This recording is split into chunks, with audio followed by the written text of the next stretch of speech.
Hello, I'm Dr. Steve Gatton III, the school board member for District 1 and the current vice chair of the Miami-Dade County Public Schools. I'm very excited at this time to have with me three students from District 1 that represent the best and the brightest of what we have to offer in the Miami-Dade County Public Schools. At this time, we'll have a conversation relative to their experiences around education, their plans for the future, and any additional insight that they can give us relative to what it is like to be a student in Miami-Dade County Public Schools.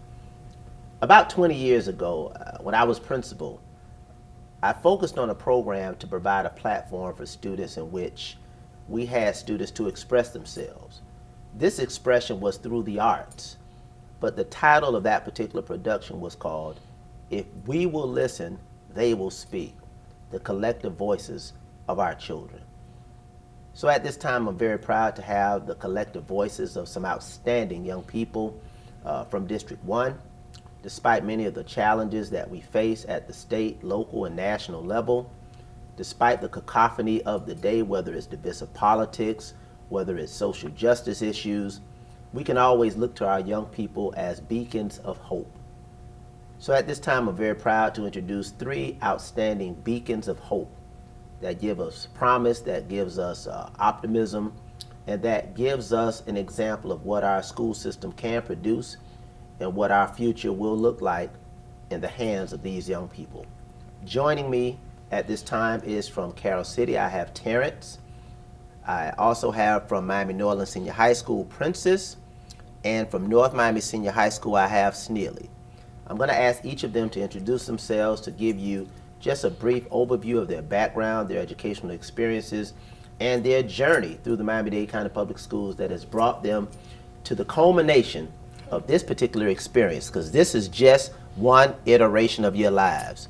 As you prepare to knock on the door of graduation, I often remind young people, as I have during my days as a high school principal, that commencement represents the beginning, not the end. So as you prepare to culminate your experiences as seniors at your respective places, I know you have the senior picnic, you have the senior dance, you have the prom, you have all of these exciting activities that represent the culmination of your senior year. But it is just not the end, it is the beginning. But we would like to know how your journey into the Miami-Dade County Public Schools began. So share with us your elementary school, your middle school, and your current position, your current role and responsibilities, your current grade point average, if you would like to share that, any accomplishments that you've achieved as students at your respective high schools.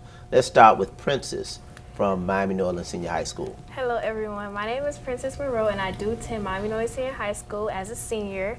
The elementary school I went to was Crestview Elementary School. Then I went to Norland Middle, and you may know, I'm at Miami Norland Senior High School. I am the SGA president at Miami Norland Senior High School. I'm also the Key Club president at Miami Norland Senior High School. I have a 5.046 GPA weighted and a 3.986 unweighted. And my experience through Miami-Dade County, it's been great experiences, and I can't wait to graduate, as you say, to start a new journey with my peers as well, hopefully going to Florida State University and continue and start a new journey in my career in the cybersecurity field. Great, thank you. Thank you. Welcome, Princess. Snailey. My name is Snailey Dahl. I actually studied I studied elementary in Haiti. Then I moved to schools a lot. I went to River's Edge in Port St. Lucie. Then I came to Miami-Dade County in my second grade year, where I attended Benjamin Franklin. Then I went to Arch Creek Elementary. Then for middle school, I went to North Miami Middle, and now I'm a senior at North Miami Senior High School. I'm part of the Senior Change Gardening Club at my school, 5,000 model, obviously, as you can tell by the tie. And I'm part of this, a great club, the District 1 Student Council member, which I'm glad to be a part of. I plan to attend Florida State also, majoring in electrical engineering or computer science. I haven't really decided which one yet. Go Noles, go Noles, go Noles. Terrence, hailing from the other chief nation, Miami Carroll City Senior High School. Talk to us, Terrence. Well, I've been in Dade County Public Schools my whole life. Elementary school, I went to Barbara Hawkins Elementary. In 6th grade, I went to North Dade Middle. 7th and 8th grade, I went to Miami Lakes Middle. And now I attend Miami Carroll City Senior High School. I'm Mr. MCC at the school. I'm also in the Miami Gardens Junior Council, which is a joint program between Norland and Carol City, where we basically just have like community projects and stuff like that to, better the community and make proposals for new buildings and stuff like that in Miami Gardens. After high school, I plan to attend college. Right now, it's leaning towards Florida Memorial University and study political science, and then go to law school and become a defense attorney. Terrence, you talked about a joint partnership that you have as a part of the Miami Gardens community, which is where I'm a resident as well, with Carol City and Norland. Can you all talk to us about what is that partnership? Well, I'm also a part of the Miami-Dade Gardens Junior Council as well, and this is my first year. So with COVID, I'm not really experienced, what he may have experienced his first year, but so far it's been great. We go down to the city hall, review any board items that has been passed, like I think the N95, the race car track. Yeah, that's one we reviewed as well, and that was a great topic. And hearing how Miami Gardens, like the people in there, they voice their opinion. Like if they have an issue with it, they will tell Mayor Harris about it, or if they agree with it, they will make sure it gets done. And on Mayor Harris' job, he's also there with us, talking with us about it and everything. And his voice on the whole situation was great. He made sure we understood the way we can at our age and our level of understanding of the whole government situation, and it's pretty good as well. So. Well, Hun was different, but there's this trip that we usually do every year where we go to the Congressional Black Caucus in Washington, D.C., and we usually go with the mayor, and we're a part of his panel. Like, we'll go ask questions about, like, what makes his city stand out from the other cities, and all type of other mayors from different states and cities will be there, and it's a pretty big thing that a lot of people go to. Like, we saw a lot of, like, rappers and stuff there, too, as well. And we get to go to like the monuments and stuff, and it's just like a nice trip for us to go on and look at life outside of Miami Gardens and see what goes on in the political world and stuff like that. You mentioned politics. A lot of people have this, quite frankly, you debunk this notion right now, this misperception that our young people are not, number one, interested in the political process, let alone engaged in the political process. Listening to you, Princess and Terrence, you're not only interested, but obviously through this particular council and this partnership and these activities, you're actively engaged. Young people at this particular time with social media, with so many other options, why is that important for you to be involved, to be engaged in the political process at this particular time? I feel like it's because we're like the future. Like, we're picking the people that's going to be running the country in a few years. We might be the people that's running the country in a few years, and I feel like it's important to pay attention to that. I feel like social media has kind of gotten a hold of like people our age. Yeah. I've been victim to it a couple of times, but like, I feel like social media can also be used in a good way to spread information about politics. I found out a lot of stuff like with the presidential race that was going on. Like, I found out a lot of stuff through social media. Yeah. Now, the credibility, sometimes you got to make sure your source is credible and all that, but it's not hard to go look up your own information and see if you can find stuff that's credible. Exactly, and on my point of view of that, I feel like kids always complain about what's going on, but don't be involved to actually know the real that's going on or what the changes that can be done. Because as being a president and even involved in a junior council, you see a lot of back action and understand what the adults are coming from about why certain things can go this way, why certain things can't go that way. So it starts now. So when we get to our age to able to vote, understand what's going on in our community, we know what's already going on. We could vote easily, understand who we are voting for and why we were voting for that person as well. So it really starts now. Snailey, you have any thoughts about the importance of being involved in the political process in your community? Oh yeah, I agree with them 100% because if you want your voice to matter, if you you want your voice to be heard, like you still have something to say, you want it to be heard by everybody. So knowing who to vote for, getting involved, knowing who's gonna be running your country, your city, your district, whatever. Like knowing who they are and if you agree with them, if you stand by them, that's important. So making sure that you're informed, because we're about. I'm pretty sure, I don't know if all of us are 18 yet, but we're about to start voting soon. So we should know who we're gonna vote for if we want to actually make a change. If we want, if we want our situation to get better, if we want the city to get better and the country to get better. All of you are registered to vote or plan on registering to Oh, vote? I Oh, plan I'm on because I just turned 18. Oh, you just turned 18. So, yeah, I I plan. pre-registered. You pre-registered? I'm 17. I was planning to do it. Okay, you Yeah. plan to do it. You plan to do it. That's great. That's great. I bring this to the forefront, and I use the word debunk. And debunking means you totally dismantle the idea about what young people represent, especially young people from urban communities, especially young people of color, and in many regards, especially young black people. Yeah. The media, the misperceptions are out there, and sadly, our society has not focused enough to provide a platform and highlight the Terrences, the Princesses, the Snaeleys, who are doing great things not only in school but outside of the community. Just yesterday, sadly, a young 16-year-old was killed in Miramar. Reportedly, he's a student in the Miami-Dade County Public Schools. He was shot and killed, allegedly involved with 2 other young people in an attempted robbery. That is usually what makes headlines. Yeah. How do you persevere through some of the challenges, some of the temptations, some of the vices and ills that clearly are not divorced from the high school experience? I'm talking about a 16-year-old student. So you have to exist alongside individuals who may not have the same interests, the aspirations, and peer pressure is real. Peer pressure is real. How have you been able to navigate through your educational journey? Is it your family? Is it your community? Is it your church? Is it the school? Is it a combination of all of those factors that have provided the guardrails for you in your journey? So talk to me about how you fight against that, or how you fought against that. Let's start with you, Snailey. I feel like it's a combination of everything you just said because, you know, my parents, they've been telling me about this since I was young. They've been telling me about the temptations that's going to be happening at the school. It's like, especially because, you know, I understand my situation. I know where I live. I live in like a, you know, I don't want to say, but like I live in a underdeveloped city. You know, well, my area is, you know, I see daily people using drugs. I see all that happening. I've seen people with guns, even around my school, walking around. And though, you know, my parents, they've been teaching me from young to like to avoid that and to, you know, make sure I keep my head straight, you know, make sure I know where I'm like, what I'm doing, what I go to school for, and like what my goal is, and never get sidetracked. And I also feel like it's about who you surround yourself with, right?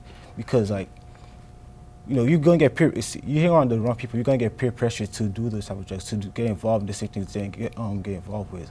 So like, when you surround yourself with, you know, people that have the same goal as you, that wants, you know, that envision a better life for themselves, for their family, for the people around them, then, you know, they're gonna make you do the same. And when they see you start doing like the wrong thing, when they see you falling out, start doing like stuff, you know, you're not supposed to be doing, they're gonna call you out and they're gonna tell you like that's not what you're supposed to do. So I feel like make sure you're with the right friends, with the right people, you know, build a strong core around them. Make sure you have their backs and make sure they have yours. And, you know, it's about building a strong relationship with people you could trust. So I think that's the key. And I totally agree with him as well. It's about the people you hang around with and, of course, your family. And I can't say, like, just because I go to Norland and you hear, you know, such and such things about Norland, that doesn't make me who I am. So, like he said, hanging around certain people, like the people I hang with, they make sure we, like, with each other, we're going good, our GPA is good, our grades are good. You know, we have, you know, goals for ourselves. And family as well, like, you know, not all family are good people, but the ones that you have close to you will support you and will guide you in the right direction. And it's also a mental thing as well. If you have the mental capacity of, yeah, I'm going to be great, I am great, then you will, the negativity won't, you know, overpower, you know, the positivity that you do have. So, yeah. Terrence? I feel like I agree with what she said when it came to like how you think mentally. I feel like it's all about the discipline and willingness you have to make your own path and not follow what everybody else is doing. And me, it was with my parents, like, they always told me, like, it's going to be people that do stuff in the world and people that try to get you to do stuff with them. But ultimately, it's your choice on if you're going to do it or not. Like, somebody can't make you do anything you're not willing to do, and nobody can make you do anything that you don't want to do unless God forbid, the circumstances are different and your life is on the line or something like that. But for the most part, like I just try to make my own path and do what's gonna make me happy, and I do what I feel is right, and me being a good person that I am, I feel like my parents kind of molded me to make the right choices and not, go down the wrong path. Princess talked about one's mental capacity, one's mental strength, one's mental focus. We've had a lot of discussion as of late around mental health, but what Princess has introduced or reintroduced is this whole notion of having the mental capacity to stay focused. It's not easy. It is not easy. Snailey has also talked about the future, staying disciplined, staying focused. I recall as a kid, and this may sound crazy to you, when the microwave became a reality. And it was not a microwave that you press buttons on, it was one that you turn the knob and it went. But just the notion of being able to not have to warm up the stove or the oven to heat up food, that very quickly something can be heated up, it can be prepared, and that's what we coined the term the microwave society, things done quickly. I could also tell you about photos. We all have now smartphones. And we just recently completed a project, and that project lacked some of the pictures from my childhood, quite frankly, because during my childhood, we took pictures using Polaroids. Anybody know what that is? Yeah, I had to go get the Okay, a film. Polaroid. So that's a camera. You're good if you have a Polaroid, but if you don't even have a Polaroid, you have to take the pictures, take it to the drugstore, wait for them to get developed, and hopefully they came out right. That's not the case right now. You all take the smartphones, you do 15 pictures in one shot. If it's not right, you edit it. So we have that whole notion of things being done very quickly. And my last example is when I earned my doctorate, for example, the internet didn't exist. I didn't have a Google to look up stuff. We had to go to the library, take nickels, put it in the machine, do microfiche, and record it. So the discipline that's required of young people right now, with all of the rapidity of information, all of the rapidity of fame and wealth, all of the access to all of these visuals, how do you find the mental strength to stay focused and understanding that there is a journey, there is some culmination, there is light at the end of the tunnel, there are some rewards once you complete your race? How do you as young people in this day and age, with everything that's done overnight, how do you stay focused? You as an individual, I understand the support, but how do you stay focused and be able to look at your life right now and be able to see a vision for your life in the future, and being able to maintain the mental toughness, the discipline, and the patience to see it through? How do you do that? I just feel like me thinking about my future pushes me a lot, because it's like I want to be able to, like, not I don't know, me and my parents don't get along stuff, but like I would just like to have, like, the freedom. I want to learn how to be an adult, and I want to take responsibility for everything I'm supposed to take responsibility for. I want to build a life, have a family, and I just look forward to the future, because I know sometimes things can get bad, but something I heard one day, you can't let one bad hour ruin the rest of the other 23, because that one bad moment ain't gonna matter in probably the next hour or two, or even if it has to last a week, you still got a lot more life to live, and things get better at the end of the road if you put your mind to it. I feel like you can do anything you want. So basically what he said as well, but it's of course it's not easy. Like nothing is easy at all, but you just have to keep believing in yourself, keep pushing yourself, and like he said, think about the future. You don't want to be struggling in your 40s or 50s about what meal I'm going to eat next or anything. So like we are the future, so we just got to keep thinking about how we could be our better selves, and be the better parents that our parents was, and just keep it going and keep the generation going as well. So it's all about the future that helps with that. I agree with both their points. It's about having a goal, make sure you're walking towards that goal. Because I've seen I take the bus home, and to come off the bus and seeing a drug addict, it became a regular thing, and I know that's not what I want to be. I know my parents have set higher expectations for me. I know that they sacrificed a lot, so I just keep that in mind and know that I have this light at the end of the tunnel, like you said, and I gotta make sure I keep following that light, no matter how hard it is. I know times will get better. You know, I know I've seen struggle before, and I don't want to end up like that. I want to be successful. I want to be like the next, you know, Bill Gates, the next Elon Musk. You know, the black version of them. I just want to be successful. That's all I know. Yeah, Princess said something that resonated with me, is talking about friends. There's a statement that if you see your friends, you see your future. So it's really about, in many regards, the company that you keep and to what extent you all can push each other toward the desired goals and outcomes for not only learning, but life. Let's pivot to learning.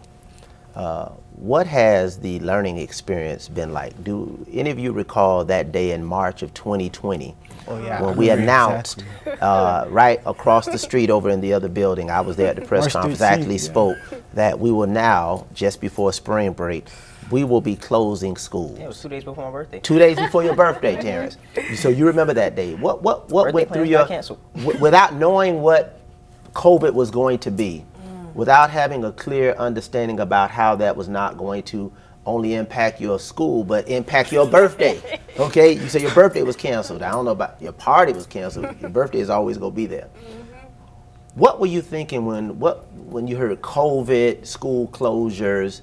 What was that like? Being completely honest, yes, I didn't think it was gonna be. I didn't think it was gonna be as bad as it was. I thought it was gonna be like, you know, you get an extra week off, spring break off too, like a little. It's like another winter break. You get 2 weeks off. I was thinking we was gonna be back. Then it just kept getting extended, and then it was we not going to school for the rest of the year. Then some people could come in person, some people can't.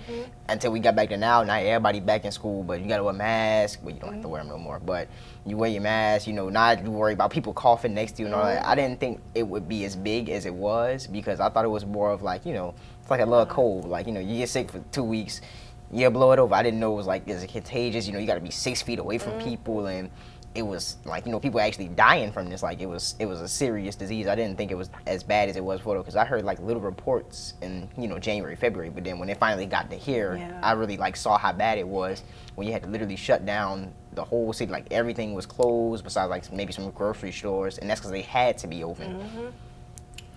Do you remember then? It was definitely an eye-opener because we were just, you know, in lunch, you know, with our friends, probably doing TikToks or something, and then boom, we're home forever, like continuous. And then our 11th grade year, where we had the option to choose online or in person, that was definitely a different experience for all, and that's where the mental, you know, situation and health issues came about like drastically. So when we heard that, I don't think anyone was prepared. Like, no one was. Not even the teachers, not even probably you guys were prepared for this whole situation. So it definitely was an eye-opener, but it had its benefits as well. Like, you know, some businesses where students were able to create businesses, learn more about themselves and what they want to do after high school. Some teachers even learned, also opened some, you know, businesses as well. So it was some benefits to COVID, but the downside of it, of people dying, how severe it was and how severe it still is, and the impact it had on our senior events, our school events, it was just definitely an eye-opener. Any thoughts? Yeah, I agree. I was not ready for it because I heard the cases. You weren't ready, huh? No, I heard about the cases early February, late January. I heard like about the first couple of cases in China. Then I heard when like first got to Florida, the first recorded case in Florida. I heard about it, but I didn't think, you know, schools gonna get shut down. So I believe it was like Friday the 13th in March, right? Yeah. Yes. Yeah, because that day stuck in my mind. Yeah, when I first checked, I didn't think much of it because I heard it was going to be a 2 weeks off. Then we're going to go back to school. I'm like, okay, 2 weeks is going to be blown over. But next thing you know, summer came, it's still not here. 11th grade year started, it's still not here. Then finally senior started, and like we're finally back in school. Like, it's finally, all of us is like finally here again, back in, you know, back together in a classroom, not on Zoom, because Zoom made it very hard to learn. Because distractions continuously in your house, whether they came from family members, or, you know, the temptation of going on your phone, social media, like you said. So like, it made it very hard to learn. It was about self-discipline and controlling yourself, and, you know, staying focused. Public education, in general, I've described it as the final frontier for social justice. It provides that pathway for equity and opportunity and everything else. But the core of schooling is really a social experiment. And schools shuttering challenged the reality of schools being a social experiment, meaning virtual learning, Zoom, isolation, disconnecting from your friends. We talk about, especially in early childhood, when we're not teaching 4, 5, and 6-year-olds geometry, algebra, poetry. Part of that learning experience is about how to socially relate, how to interact. What did that isolation do to many of you with regards to school shuttering? Because you mentioned very specifically the learning piece, but there's been a lot of talk about mental and emotional health. How did the disconnect from the social experiment of school affect you or people you know?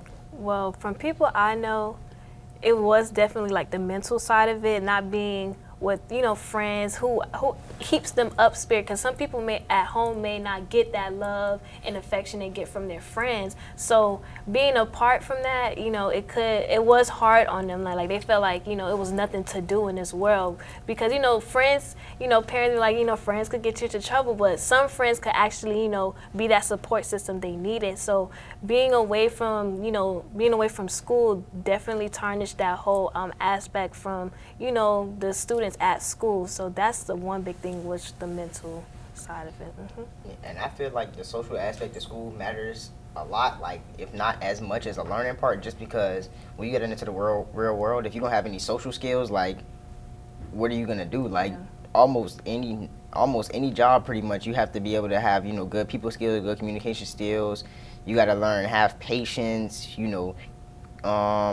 I feel like if you don't know how to talk to people, it makes your life a lot harder. Like if you don't have good people skills and know how to communicate well with others and, you know, work together with people on different projects and stuff, it'll make your life a lot harder, because you're trying to play out the lone wolf, but sometimes, you know, you need that extra little push.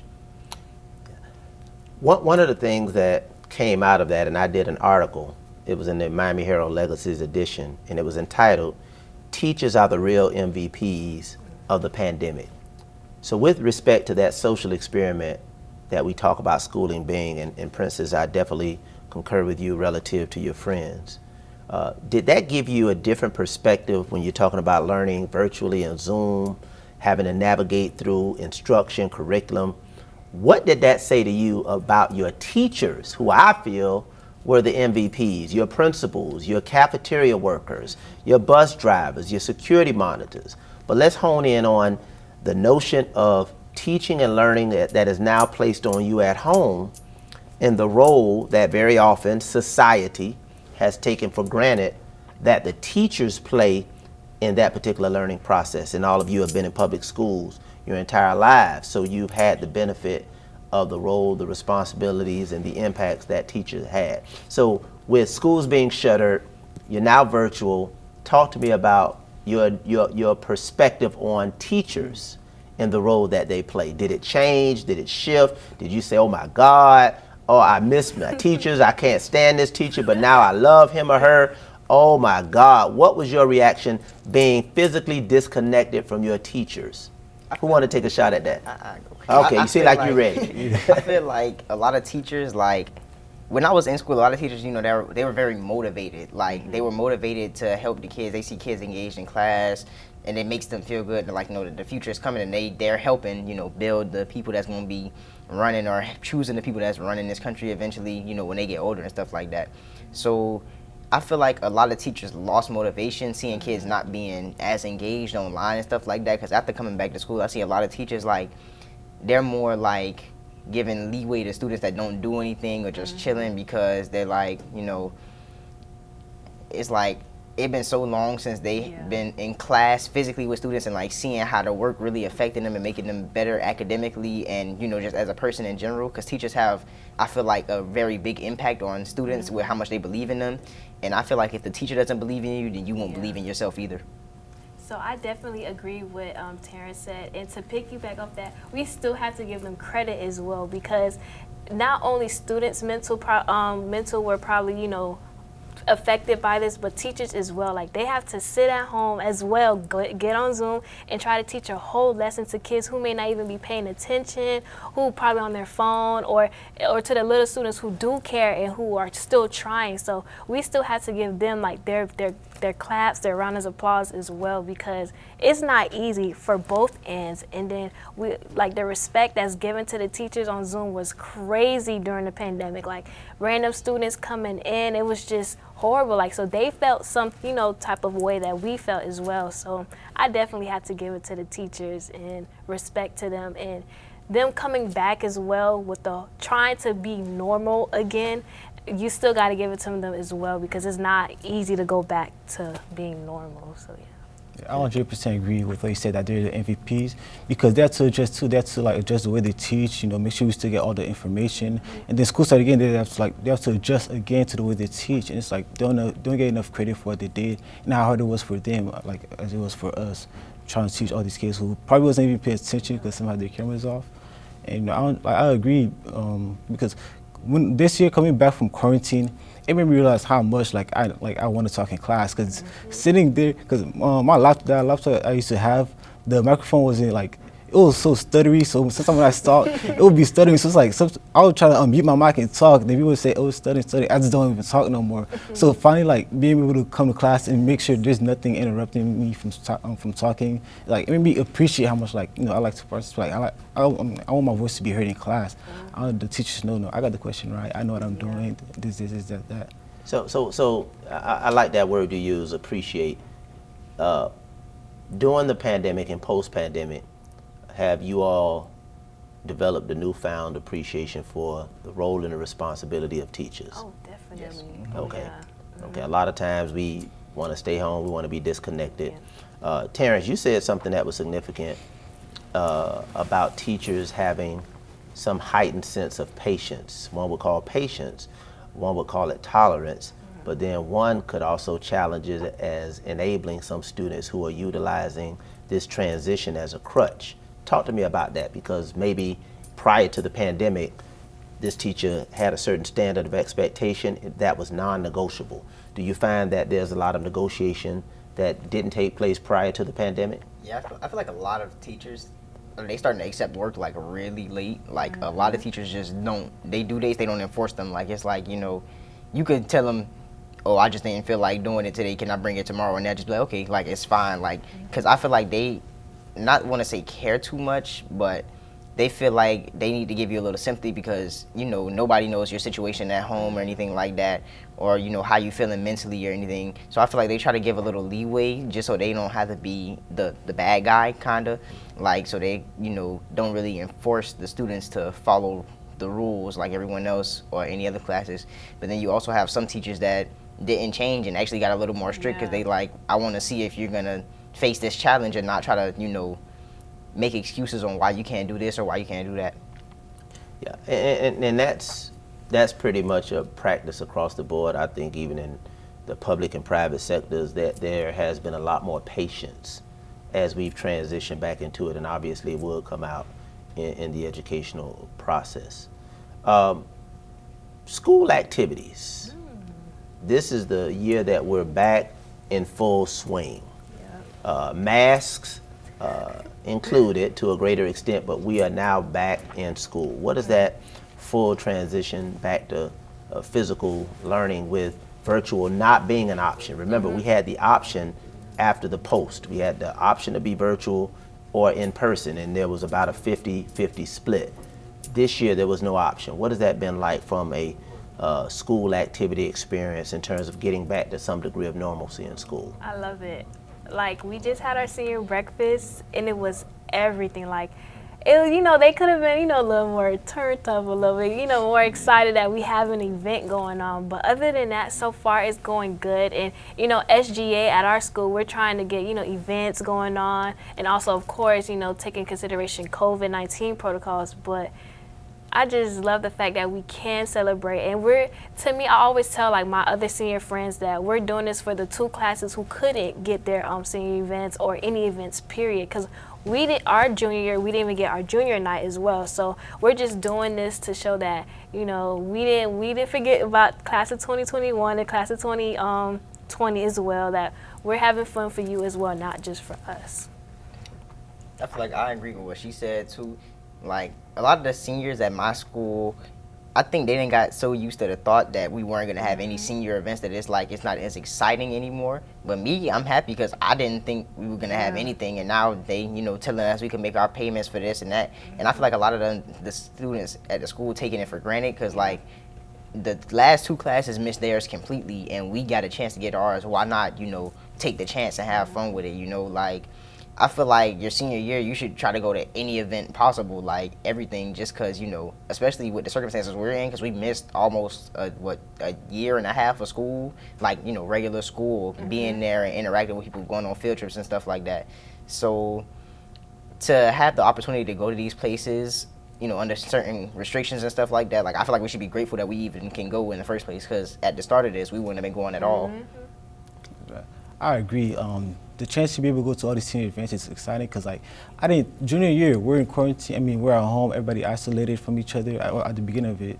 It's just like, you don't have the thought that you're going to go to all these senior events. And it's like, I feel like it's important to make sure that you go to these because, like, you want to create memories for your senior year. You don't want your senior year to be just like, oh, I graduated, I got my education, and now I'm done. You want to create memories. You don't have, like, when you're growing up 20 years from now, you want to be able to look back and say, oh, I did this with my friends, I socialized, I did all this. Here's a picture with me as a grad batch, senior breakfast. And, that's why I try to motivate all my friends. Make sure you go to senior breakfast, we go to grad batch. This is a once in a, you only get your prom once. So you got to make sure you take advantage of that. And, being able to do it, surprisingly, being able to socialize with your friends, create these memories that you wanted, create the high school experience that you wanted. Having these fun times that you'll never forget, I feel like it's important, not only for your mental health, but, you get to socialize, you get to create connections that you might not even break. Thank you. It's a good thing. I have about 3 more questions before we get ready to wrap up. And thus far, I want to just thank you for your articulation, your transparency, and who you are and what you represent. Some would say that we've had some softball discussions around the things that one of my colleagues on the board will call motherhood and apple pie. A lot of things that are not controversial, things that we all can agree on, and that are pretty easy going. But we're in February right now, and we're in the midst of celebrating Black History Month. Black History Month has been typically deduced to historical facts and figures, and in some cases events, things that happened in the past. At the onset of the pandemic, we not only faced a health crisis, we as a nation came face to face through social media, through the utilization of technology, with the harsh realities of racism.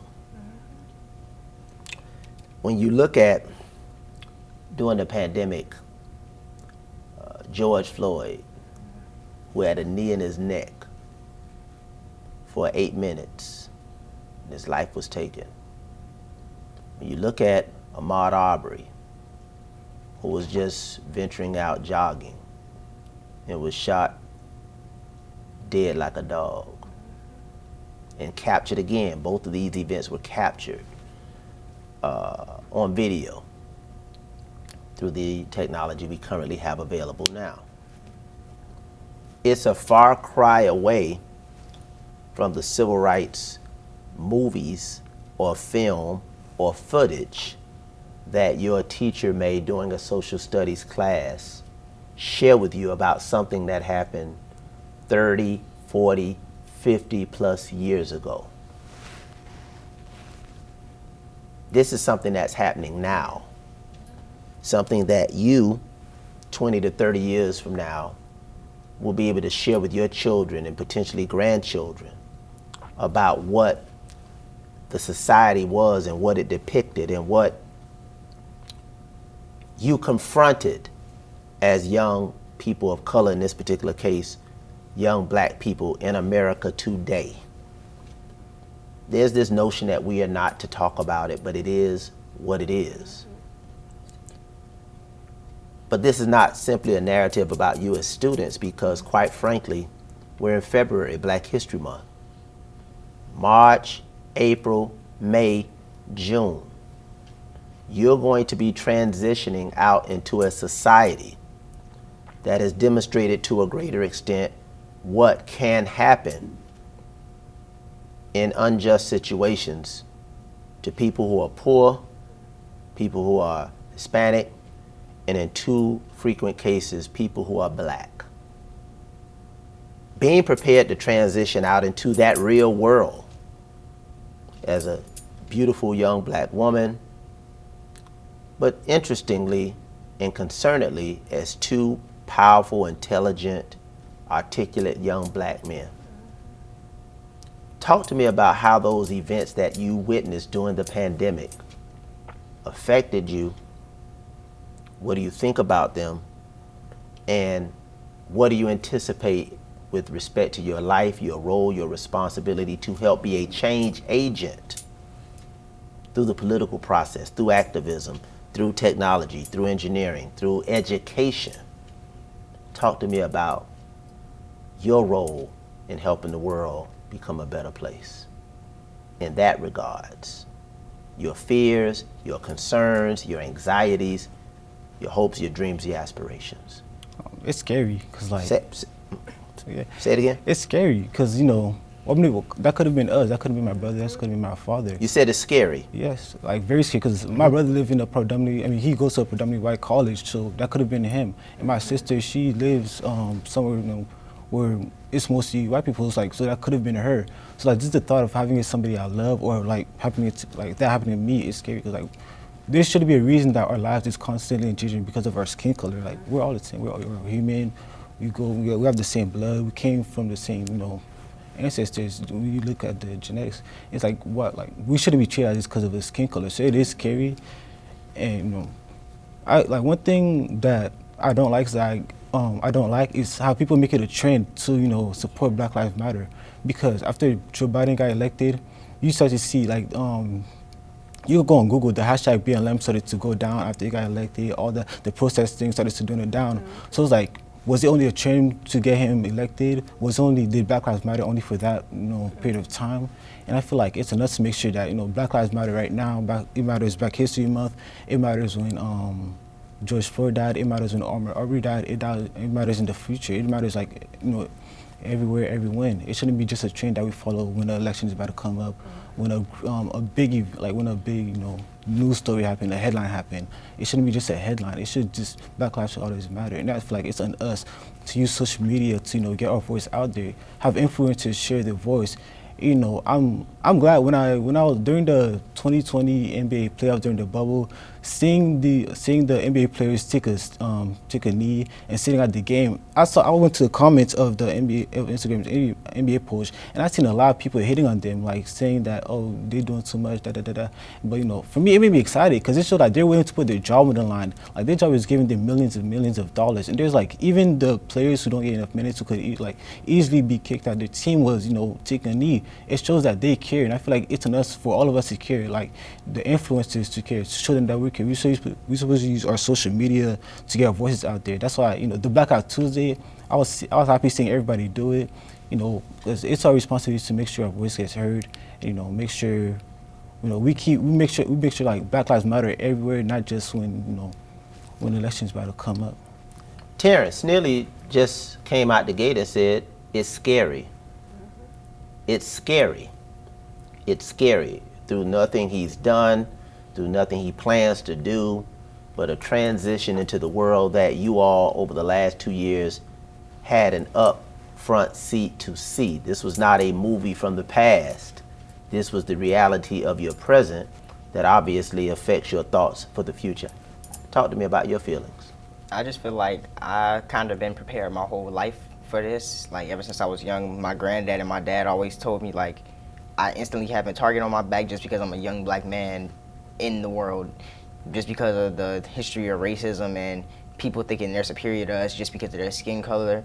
And my law teacher at school, she always says, like, she always felt like she had to be 10 times better than everyone else. Even if she was smarter, she was dressed better, anything. She felt like anytime she had to go to court, school, anything, when she was at FSU, she felt like she had to be better than everyone just to be considered to be on the same level. So I feel like I take that and I apply it to my life. I feel like I got to do better than everyone else that's not my skin color, and even people that are my skin color, just so I can be looked at as equal. And I feel like I want to, I want to change the narrative. I want to be just looked at as, the smart kid or somebody that does something. I don't want to be looked at as the first black this, the first black that. I just want to be looked at as that, nothing else. Princess, obviously many of the victims were males, but in some cases we've had females, and in many cases we've had women to have to rise to the level of being a voice for some of these challenges. How does that make you feel as you aspire toward the next 4 months of culminating school and going into society? What are your thoughts around what I just talked about? Well, just like them as well, it is scary. Like seeing that another black woman can get killed just for living, just for breathing, just for looking, just for driving her car. Like, it's scary. But this is where we have to always come together, stick together, and realize, as a black community, we are powerful and we can be powerful. Like, do we have to take, like the young ladies now, we have to take this transition for granted. Like, make sure we get all the things, like he said, be 10 times better. Even if we're already good or perfect, be better no matter what, because it's like a target against us no matter what. Even when we are good, or even when we're supposedly equal to the white community, we just have to always keep, being better, be the best that we can. But to me, it's just scary, and the words can't explain anything that's going on and why it's still going on. And it's sad that 20 years from now, we still have to tell our children that we went through something that happened 100 years ago at that time. And it's sad because it's supposed to be, they're telling us that we went through this and not us going through it again as well. So that's just... Yeah, and I often say, these conversations are what we call courageous conversations. Mm-hmm. And in many regards, these are conversations that people don't like to have. But these conversations reflect reality, and it's not about being against anyone. Mm-hmm. It's about being for something. And it's about being for what's right, what's fair, what's equitable, what's equal. And I think we all have to, stand in solidarity, not as simply members of one racial group, but as members, as Snailey said, of humanity. We all are one body representing humanity. My last question, as you prepare for these next 4 months in transition, what do you say about the preparation of the Miami-Dade County Public Schools? Has the foundation been set for you in elementary and middle and now high school? Are you prepared from an academic, from a social, from an interpersonal standpoint to now go into the next phase of your life? What do you think you've not been prepared for? I know we talked about financial literacy. I want to thank you all as members of the advisory committee for putting that on the table. So talk to me about your preparation as you prepare for the next 4 months and beyond. I feel like personally, the teachers that I have at my school, like, they care a lot about my future just as much as I do. And I feel like I always have someone in the school to lean on, whether it's a counselor, a teacher, or even some security guards at the school. Like, they'll check in on you and make sure you're doing what you got to do and making sure you stay on top of your stuff. So I feel like the learning environment in Dade schools, like at all my schools, there was always somebody I could go to and I needed help with pretty much anything, if it was personal or not. And I feel like I could talk to my teachers and talk to staff members at my school as if, they want the best for me and they want to see me succeed. And I feel like that motivates me to, make my transition and make all of them proud and show them that I'm capable of doing what they think I can do. Miami-Dade definitely did their job. They definitely did what was needed, because now I'm starting college early just by the preparatory of that Miami-Dade gave me. So I feel like Miami-Dade, of course, is the best of the best. So, Miami-Dade County Public Schools. Yes. All right. I don't want nobody to think we talking about Miami-Dade College. Miami-Dade County Public Schools, yes. MDCPS. Yes, MDCPS is the best in the nation, if y'all didn't know that. Yeah. But yeah, definitely did great in the preparatory with the Cambridge programs, the full-time dual enrollment programs, the clubs they have, the being us allowing us to have school activities. What that's the social engagement that comes apart with it. SAT prep, ACT prep, which I've been using in my high school resources. So I feel like Miami-Dade definitely did what was done. Snailey, you came from Haiti in second grade, correct? No, first grade. First grade, okay. First grade. Miami-Dade County Public Schools has been your only public school experience, except for one. You went to another district before? Yeah. You say Port St. Lucie. I was listening. Port St. Lucie. Yeah, but the bulk of your experience has been Miami-Dade County Public Schools. Miami-Dade. Talk to us about what we've done to get you. It's prepared me a lot, especially like you said, the Cambridge program. For me, I had the International Baccalaureate program, and it's basically they basically prepared me. Actually, it's what prepared me the most for college, because I'm not gonna lie, the work was excruciatingly hard. Like, there was times where I didn't think I could get it done. I'd stay up past midnight, like days after days sometimes, to get these projects done, to get these lab reports done, whatever. But but it told me that if I could complete this, if I could get through this, college will be a breeze. I know if I just get past this point, then the rest it's gonna be a breeze. And it's also like because the International Baccalaureate program, you have the same classes with the same people for pretty much your whole entire day. So right now as a senior, I see the same 14 people every day, every class, and I thought it was gonna be annoying, but it was like being able to create a connection with them. We have the same, we're going to the same work classes, we have the same amount of work, we're going through the same hard times, staying up midnight with each other. So we have built a connection with each other. Like, we keep each other pushing. Like, we tell each other, we're gonna get through this. We're gonna get through this. Once we're done with this program, college will be a breeze. Keep each other going, because there'll be some times where you don't think you could get it done. But when you do get it done, that feeling you get in your heart, it just motivates you even more. All right, that prepares us to wrap up. But before we do that, we got to give the shout outs. We gotta give them. And I'm just going to lead the way, and you can follow when I come around. We're going to shout out to educators. And I know you can do it at your own risk, okay? Because you have so many educators that influenced you. But definitely me, I want to give a shout out to Dr. George Kuntz, my high school principal for Miami Northwestern Senior High School, class of '87. I want to give a shout out to Mr. Joseph Walpole, my 9th grade English teacher, a white male from Boston who really helped to shape my life and put a book in my hand that transformed my vision and direction that I have. Shout out to Dr. Kuntz, and shout out to Mr. Joseph Walpole. Terrence, you can give 2 shout outs. I want to shout out Miss Jinx, my ELA teacher, 12th grade year. I feel like she always pushes me to do my best, and she sees the best in me. And I also want to shout out my law teacher, Miss Manning, because she helped me see what I really want to do with the rest of my life, and she has the connections for me to get where I want to go.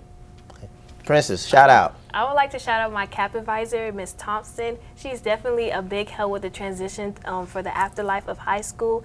And she goes days and days to make sure all the seniors, even the juniors, even the 9th and 10th graders, to make sure they're on track for graduation, their career path after high school if they're not going to college. She does her amazing job with that. And I also like to shout out Dr. Simonette as well, because without her, a lot of opportunities, I would not been, I wouldn't be here right now if it wasn't for her. So I definitely appreciate Dr. Simonette. She's put me in she opened a lot of doors for me, and I continue to appreciate it as well. Yeah. Shout out. I like to shout out Dr. Shepard. She made me fall in love with gardening, and I could see her as a teacher and as a friend I could talk to. She's a very hardworking person, a very caring person, so charismatic. One of my favorite teachers. She gave me one of the best high school experiences, being in the Seeds of Change Club. It's something I didn't think I would like, but I fell in love with it. Something I will always look back upon. And also shout out Mr. Samaran, my engineering teacher, for making me fall in love with engineering. Because I always thought about doing engineering, but I never had the motivation. I didn't think it was something that I would like, but he made me fall in love with it. He opened the door for me. He opened the gate, and he showed me the path to take. And he's the one that recommended FSU. To help me, make sure I thought, like, you know, give me a head start before I even started at FCU, give me the education I need. So shout out to him, one of my favorite teachers. You know, I always have appreciation for him, what he did for me, and, you know, the way he cared about his students.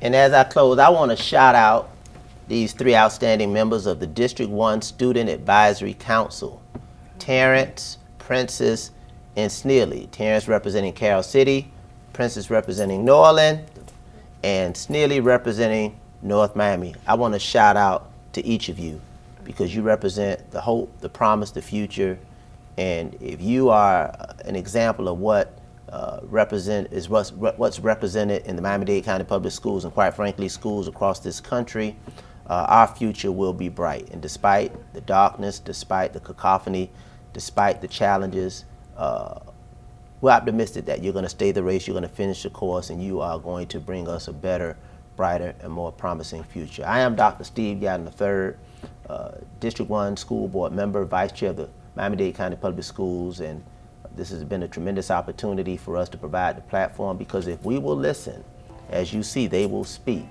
We've had a chance to hear from the collective voices of our children. Thank you, stay the course, stay safe, and may the wind remain at your back.